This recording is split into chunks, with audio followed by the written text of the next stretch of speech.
उसके बाद इन्होंने हमारे पास एक ऑर्डर प्लेस किया। ऑर्डर्स आ रहे थे तो मैं फोन पे अच्छा लगा मुझे, एंड इन्होंने बताया कि इनकी मदर भी एक क्लाउड किचन रन करती थी, एंड जब इन्होंने हमारी वीडियोस देखी तो ये इमोशनल हो गए, एंड इन्होंने मेरी मम्मी के लिए मैगी ऑर्डर की, बट दी जोमेटो राइडर को। जोमेटो वाले भाई आए एंड उनको जैसे ही मैंने ट्रीट दी और उनको बताया कि यूरोप से ये ऑर्डर है, आपको लेना ही पड़ेगा और आप इसको डिलीवर करके खुद खा सकते हैं, तो उन भाई के चेहरे पर खुशी देखने लायक थी, एंड आई एम श्योर उनको मैगी पसंद आई होगी।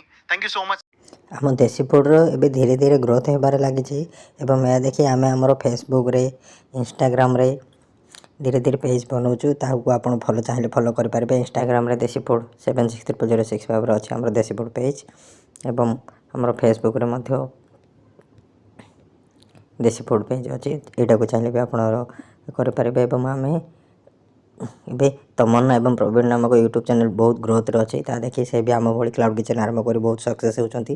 देखिए आम से गोटे ऑर्डर कलु।